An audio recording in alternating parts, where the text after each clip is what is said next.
encyclopédie sportive, il aurait déjà été, à un certain moment donné, selon certains sondages, le journaliste le plus lu au Québec. Un personnage, comme il ne s'en fait plus. Mesdames et messieurs, Guy Aymon est avec nous.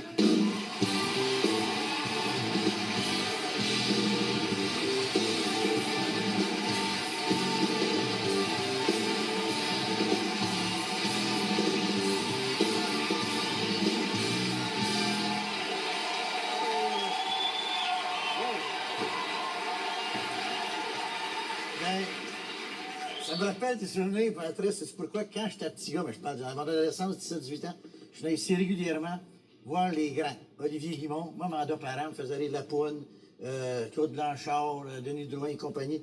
T'es voyé comme spectateur ou. Je venais ici, comme tout le monde, parce que mon père, avant moi, mon père, il était ami justement avec Lapoune et tout ça. Puis alors, quand mon père est mort très jeune, pas un accident machin, mais j'ai continué il me disait ça, comment c'était bon, puis il avait raison. Et tu les as rencontrés, ces gens-là? Ben, disons, je les ai rencontrés. Comme Lapointe, quand mon père est mort, l'hôpital est venu le voir avant de mourir. Ça, puis, mais c'est sûr, comme je le mais de tulipe, t'as pas dans ce gagne lui, c'était après ça. OK, oui. J'ai de la tulipe, mais Olivier Guimond, ces gens-là, voilà, je venais ici, là, il y avait le petit gars, c'est petit mois, c'était très populaire. Les jours là, comment c'est ici? Tu as chanté beaucoup, toi? Ben oui, je chante encore. Je chante encore, excuse. Ben, oui. Avec Joey Tardif, je regrette rien. J'ai fait 3 ans, j'ai été au Nouveau-Brunswick, de la Madeleine, Labrador, à tous les années. Tu fais des chansons de plusieurs personnalités très connues. Ils doivent être contents quand tu chantes leurs chansons. J'aime le rock'n'roll. Le rock'n'roll? Elvis, ces gars-là, puis tout. Puis Joey, c'est un gars qui, même s'il est plus jeune que moi, qui essaie tout. Joey, c'est le meilleur rock'n'roll man que j'ai joué dans ma vie. Il y a Joey Tardif aussi. T'as pas juste chanté du rock'n'roll, t'as chanté Jacques Normand, t'as chanté... cette affaire-là, cet été, il est arrivé une affaire, une coïncidence incroyable. Ça, c'est une histoire vraie. La dernière fois que je chantais avec Joey, on avait un contrat. C'est qui, Joey? Joey Tardif. Joey Tardif, ben oui. Ben oui. Là, ça, c'est une histoire vraie. Écoutez bien ça se peut pas, une coïncidence de même. Je me rappelle le dimanche soir. Régis Lévesque, le promoteur de boxe, moi, je chantais avec un groupe. Joey, Régis, lui, son idole, c'était Roy Rogers. Roy Rogers. L'ancien cowboy. Comme ça, il me demande, il dit, quand on fait une chanson de Roy Rogers, j'ai pas fait ça jamais de ma vie, cette chanson-là. Je disais à Joey, j'ai dit, on va faire comment ça fait? Happy trail to you until we meet again. Faites là-haut. Le lendemain matin, je m'envoie d'un tournoi de golf à Saint-Jean-Baptiste de Rouville, dans la radio. Le célèbre cowboy Roy Rogers est mort. J'étais semé bien raide. Là, je m'envoie d'un party de golf. L'organisateur du tournoi me demande, lui, sa chanson favorite, c'était J'aime les nuits de... Il m'a dit, Montréal, pour moi, ça vaut la place Pigalle. Oui, on chante. Bon, je la chante, toute. Jacques Normand. Jacques Normand meurt le même soir. Il y a à peu près 1 mois. Il y a une dame qui était sur OG, elle me demande une chanson. Elle dit, Guy, elle dit, tu fais-tu ta chanson? Elle dit, Je croyais de Fernand Robidoux.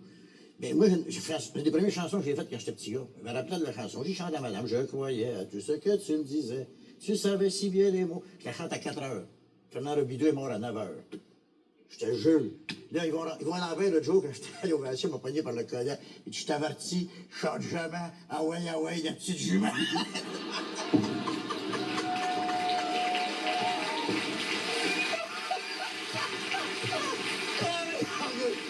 Il a fait ça 10 Ben oui, c'est ça, oui.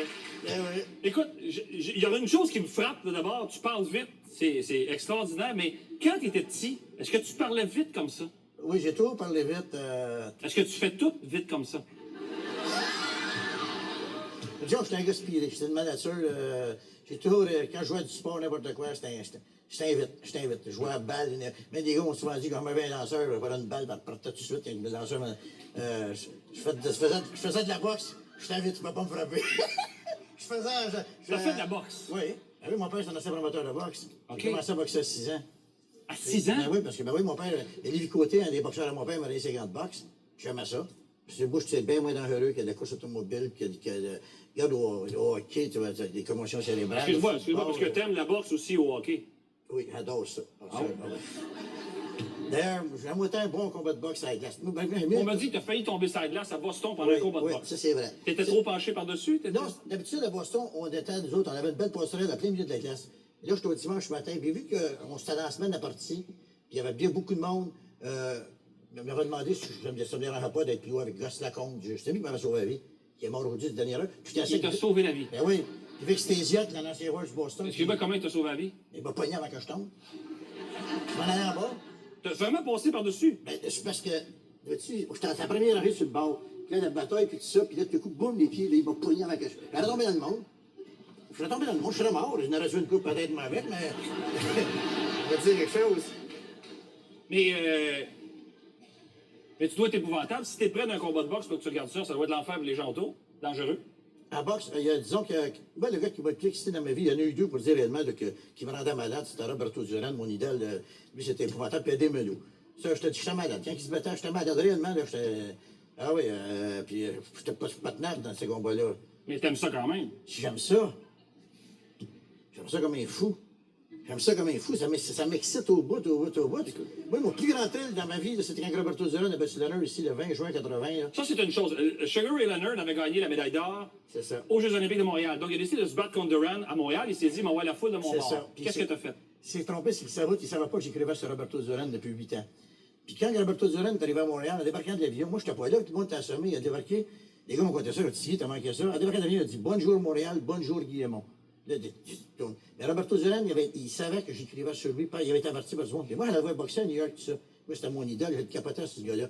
Comme ça, en arrivant à Montréal, j'ai commencé, il s'entraînait au centre. Mais tu as donné un truc pour le début du combat.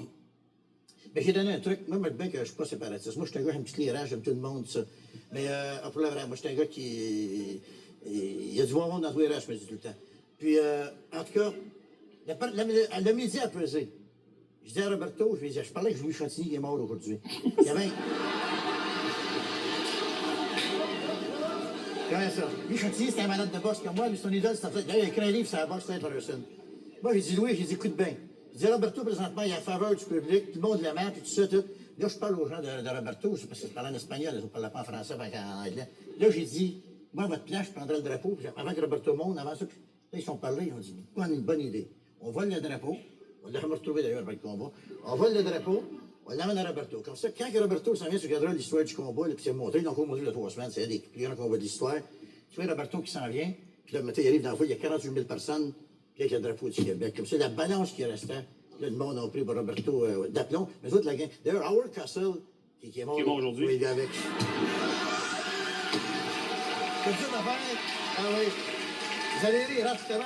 J'ai amené des photos à ça, parce que les gens, tu regardes les photos, ça part, tu sais. C'est vrai qu'on a une ligne de passage ici. Cassel, il a dit, avant de mourir, il dit qu'il avait. C'est sa deuxième plus grande déception de sa carrière. Il dit qu'il n'a jamais compris comment se fait que les Montréalais, il a dit ça de même, il avait pris pour le bum à Duran. Mais Duran, c'était pas un bum. C'est un gars qui a un grand cœur, qui a tout donné. Il a fait des millions. Moi, c'est le boxeur qui m'a le plus. Guy, t'es bien fait d'être venu nous voir, OK? Ben, hey. Merci beaucoup, Guy est mort.